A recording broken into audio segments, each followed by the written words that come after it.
Well, hello, and I'm back. Yes, it's me, Kenny Polcari, your host of the party, and today is Friday, May 19th, 2023. And what is it that you need to know? Well, the debt talks continue, but are the Dems trying to pull a Hail Mary? Let's talk about that. The algos go all in, sending stocks higher. The S&P and NASDAQ have now broken out.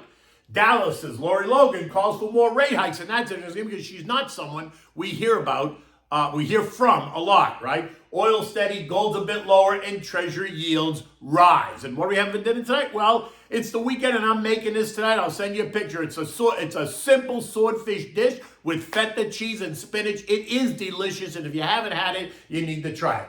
So stocks continued to push higher yesterday, right? The tone has clearly seemed to change. Investors are taking it all in stride, right? Even potential rate hikes seem to be okay. News that the debt ceiling talks are in progress seems to be helping the tone. Remembering, though, there was never a risk of default. No matter what they tell you, they have plenty of time to strike a deal, and we're not going into default, nor were we ever. The S&P and NASDAQ both have clearly broken out of their trading range that they've been stuck in since, say, the end of March. The others continue to struggle, right? The Dow is down. The Dow is off about 120 points or 0.5% below its breakout. The Russell's 12% away from breaking out, while the transports are 11% away from breaking out. But at the end of the day yesterday, we did see stocks across the board rally. The Dow added 115 points or 0.3. The S&P was up 40 points or 1%.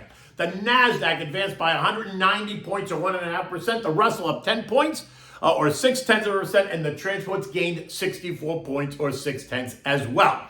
The media keeps pointing to the debt ceiling discussions. Kevin McCarthy telling us that he sees a path forward and that we're a much better place and that they should be able to vote on something by next week. Janet Yellen, though, tells us we only have $60 billion left in the checking account. But we have more than $97 billion worth of payments that come due on June 1st and June 2nd. So while it appears that we're about $37 billion short, don't worry about it. If they need it, they're going to do some creative accounting. No one is defaulting. But expect them to emphasize that data point to try and force a deal. Even Vice President Cami jumped in yesterday, right? Because JoJo's in Japan at the G7, telling us that this doesn't have to be the crisis. Congress just needs to do their job. The implication here is just raise the ceiling and stop negotiating, which is not happening. What I find interesting is a couple of the details, right? That like the GOP are demanding that they try to impose some work requirements on single, able-bodied Americans that are collecting benefits in the social safety net programs. Yet the Dems' response is a clear and resounding no. In fact, Ro Khanna, Democrat from California, screams it's just cruel. Cruel to ask someone who can go to work to go to work? Because if they don't go to work, then they're going to lose the benefits, and that means they won't be able to eat, assuming they're going to lose their food stamps. Well, guess what? When they get hungry enough, they're going to reconsider that I don't want to go to work mentality. This morning, it was reported that the Dems have also succeeded in getting 210 Democratic congressmen, congresswomen, to sign the discharge petition to try and bypass the GOP and Kevin McCarthy, giving them what they think is a viable option. In addition, the Democrats are urging JoJo to just invoke the 14th Amendment, which would allow the president just to raise the debt ceiling without congressional approval. All of this only adding to the drama and raises the temperature in the room. Is that the Hail Mary that they're going for? In any event, it is what it is. And the negotiations continue with both sides recognizing that they need to compromise. Because that's how you govern in a democratic country, right? You compromise. Even Chuck Schumer, Senate Majority Leader, told his colleagues to get ready to come back to D.C. For a potential vote next week, when the Senate is actually supposed to be on vacation. And I go, vacation? Really? We're in the middle of this debt ceiling crisis that we've known about for months. That they've all pushed right out until the 11th hour, and senators think, well, now it's a good time to go on vacation? And you don't think the swamp stinks? I mean, it's unbelievable to me. So, yes, they should all come back and they should vote on this, because if June 1st is going to be the default date, they need to be in D.C. Okay, but let's get on to what really matters to investors in the stock markets, right? It's interest rates, it's inflation, it's Fed policy. And yesterday we saw another Fed president Someone we don't hear from a lot, Dallas's Lori Logan, who's been relatively quiet through all of this mess, right? She came out yesterday and she said that she thinks the Fed is not done yet and that higher rates are in order, saying basically inflation is too damn high and it's not cooling fast enough to allow the Fed to pause. That's interesting, because that sounds like she doesn't see a pause at all.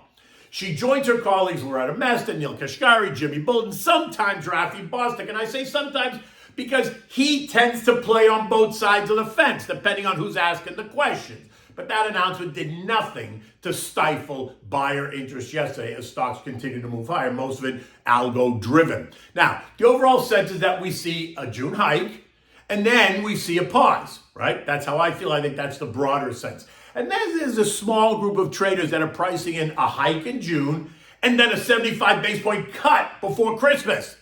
Okay, let's be clear. Large asset managers and Fed members are not suggesting that at all. It is this splinter group that's suggesting that if the Fed continues to raise and hold rates at elevated levels, then we can all expect that the recession will be longer and deeper than it needs to be, which is why they're screaming that we need a cut so that we navigate that soft landing.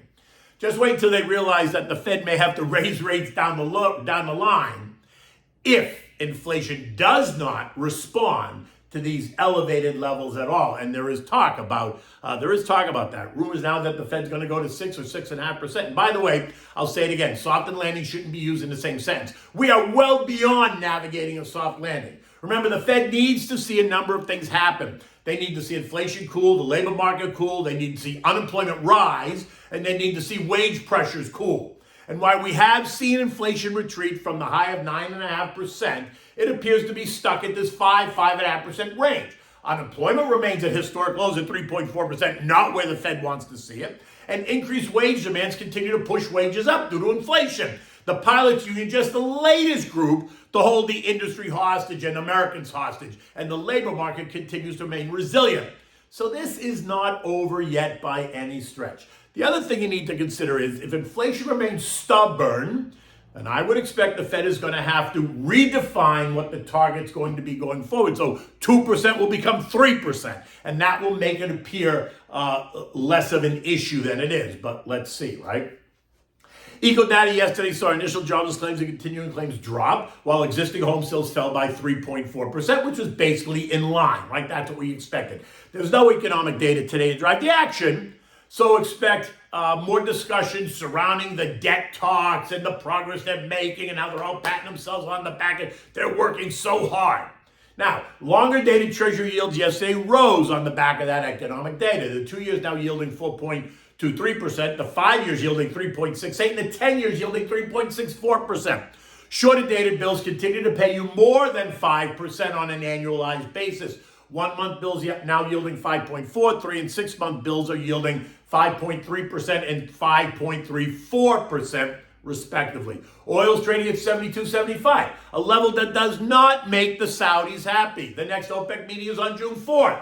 So sit tight. Do not be surprised if we hear them rattle the cage about more production cuts to manage supply if the economy slows down too much or if oil prices don't rise to their satisfaction. Remember, $80 is their sweet spot. A push higher is going to hit resistance at $74.65. At the moment, it's tough to see how oil prices are going to rise substantially from here unless something changes. And you're going to ask, what will that be?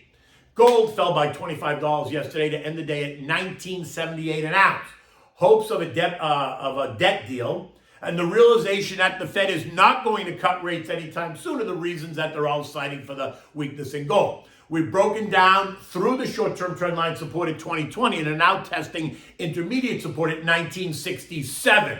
If we fail to hold here, then we could see us test a longer-term trend line back at the 1880 level where we were just a month ago. This morning, U.S. futures are slightly higher. The Dow's up 18, the S&P's up 4, the Nasdaq's up 16, the Russell's up 3. The possibility of a rate hike in June is now 35%, which is double what it was even yesterday. But the media is making sure to note that if we have a default on the 1st, then a hike is off the table. Look, this is not happening. We are not defaulting, and a hike is on the table. So let's just not confuse the narrative. European markets are all higher. In fact, Germany, the DAX, is notching new highs all around. It's now up 17% year to date.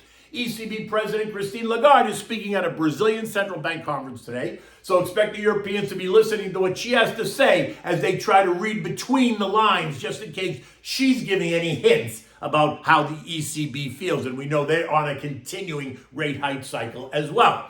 Yesterday, I spoke at the Mid-Atlantic Self-Storage Association conference in National Harbor, Maryland.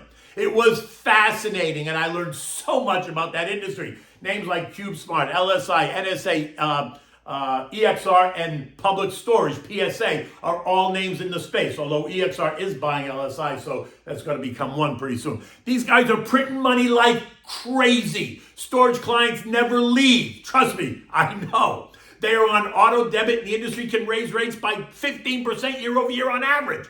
They are typically great dividend payers, 4+% across the board.